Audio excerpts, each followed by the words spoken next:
Salesforce gives developers two main tools for automation: Flow Builder for point-and-click logic and Apex for custom code.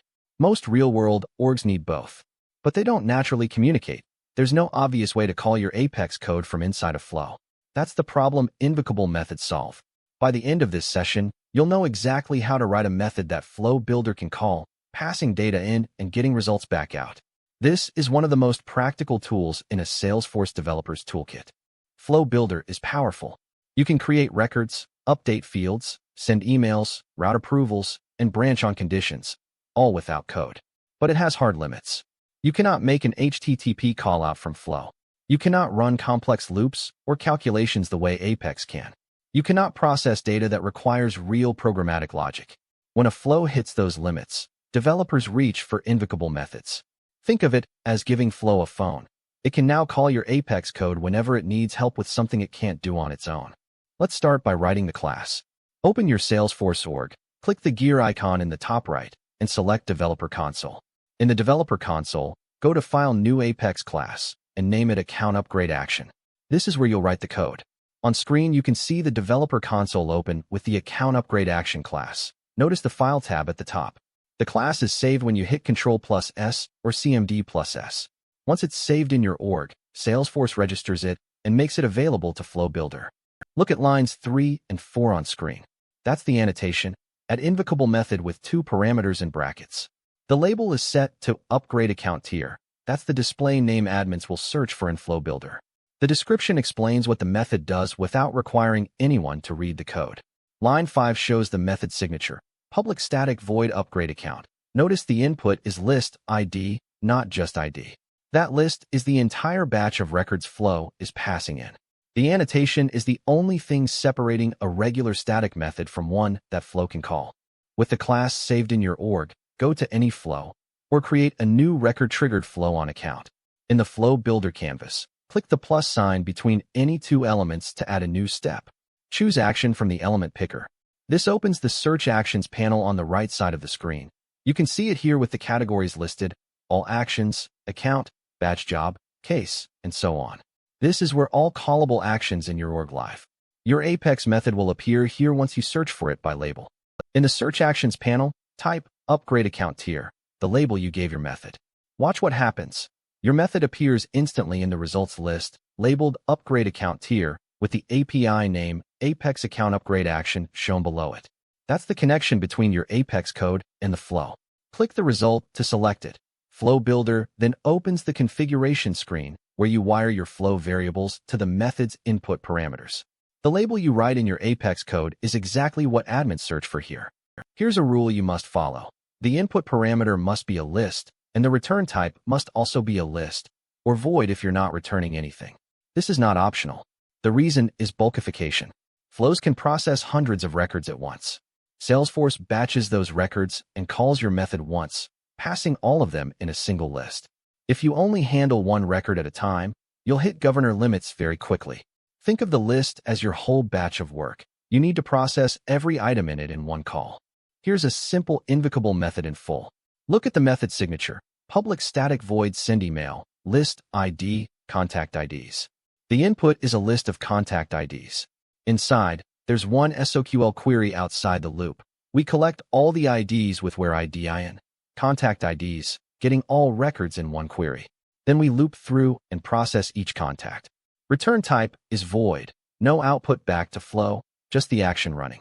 This pattern works whenever flow has the record IDs and needs Apex to do the actual work on them. Clean, bulkified, and governor limits safe. When you need to pass more than one piece of data into your method, say, both an account ID and a new tier value, a simple list ID isn't enough. You use a wrapper class. You create an inner class called request inside your Apex class. It's a plain class with public fields, one for each piece of data you want flow to pass in. Your invocable method then accepts list request instead of list ID. Each field in the request class becomes a separate input you can map in Flow Builder. One object, all the data you need, cleanly packaged. Here's the request wrapper class on screen. Two fields, account ID of type ID and new tier of type string. Look at the annotation above each field, at invocable variable. That annotation is what registers each field with Flow Builder. Without it, The field is invisible to Flow. It won't appear in the configuration screen at all.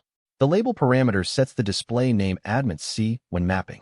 The required equals true on account ID means Flow won't let you save the action configuration until that field is mapped to a Flow variable.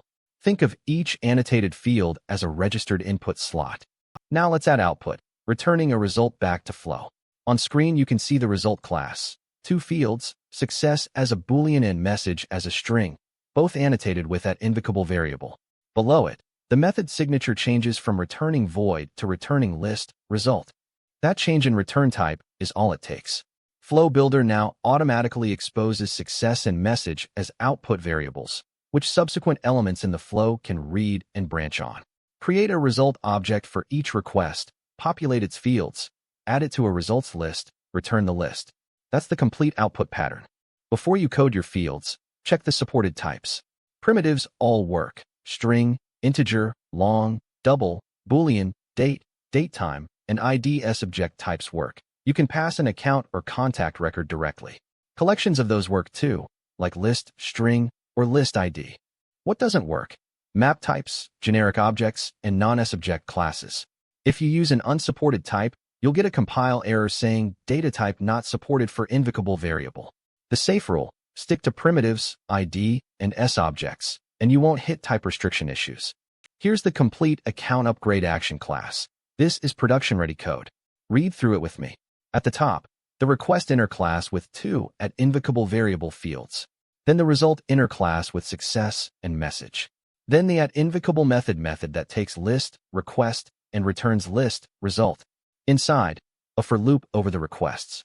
For each request, a try block that queries the account by ID, sets the tier, runs the update DML, and sets success to true. The catch block sets success to false with the error message. Every request gets a result, success or failure, and the full list is returned. That's the pattern. This is what the input mapping screen looks like in Flow Builder after you select the upgrade account tier action. On the right panel, you can see set input values with the account IDs field. That's your invocable variable field. The dropdown is open showing $record and the account fields available, account fax, account ID, account name, and so on. You'd select account ID here to pass the triggering records ID into your method. This is the bridge, flow variables on one side, your apex parameter on the other. Every invocable variable field you define shows up exactly like this. Look at the try/catch pattern on screen. The outer loop goes through each request. Inside, the try block does the query, the DML, and sets res.success equals true. The catch block catches any exception and sets res.success equals false with e.getMessage. Notice the key line in the comment. Never throw, return error in result instead. If you let an exception propagate out of an invocable method uncaught, the entire flow interview fails with a generic system error that's very hard for admins to diagnose. By returning the error in your result object, Flow can check success and route to an appropriate error path. What do developers actually use invocable methods for in real projects? The most common case is HTTP callouts. Flow cannot call external APIs, but Apex can. You queue the callout from inside your invocable method using a future, callout equals true, or a queuable. The method returns immediately, and the HTTP call runs asynchronously. Another common case, sending emails using messaging.single email message with custom templates and dynamic merge fields. Multi-object DML, where you need careful transaction ordering, is also a natural fit. Anytime an admin says, I can build everything in Flow except this one step, that one step is your invocable method. Invocable methods work across all four main flow types. Record-triggered flows are the most common. They fire automatically when records are created or updated. Auto-launch flows have no UI and run programmatically, often called from other Apex or a REST API. Screen flows run interactively with a user interface. Scheduled flows run at a time you define. One constraint to know: each class can only expose one invocable method.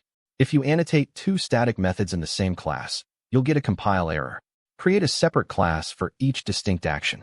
Also, invocable method is not or enabled. You cannot call an invocable method from LWC directly. Now look at the bulkification pattern on screen. This is the most important technique to get right. The wrong pattern at the top: one SOQL query inside the loop, one per record. On a batch of 200 records, that's 200 queries. You'll blow through the 100 query limit immediately. The correct pattern below. First, pass through the requests to collect all account IDs into a set. 1 SOQL query outside the loop, getting all accounts at once. Build a map from ID to account.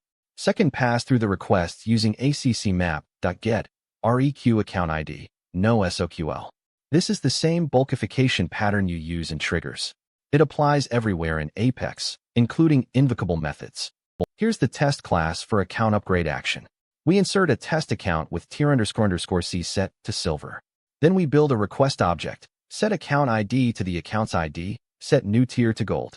Wrap the method call in test.startist and test.stoptist to reset governor limits. Call upgrade account with a list containing our single request. After stoptist, assert that results 0.success equals true. Then query the account from the database and assert tier_3 equals gold. That confirms the DML actually ran. Write a second test method that passes an invalid ID to trigger the catch block. Verify success is false and message is populated. 2 test methods gives you full coverage. Invocable methods are the right answer exactly once. When Flow needs something only Apex can do. They keep your architecture clean. Flow orchestrates. Apex handles complexity. That's the division Salesforce intended. Your job is to identify the boundary. When Flow is enough, don't write code. When Flow isn't enough, write a clean invocable method, wrapper class, bulkified logic, exception handling, test class. That's the complete pattern. Read the full article at realsyllabus.com. It has every code block from this session plus the bulkification example written out in full. Link in the description.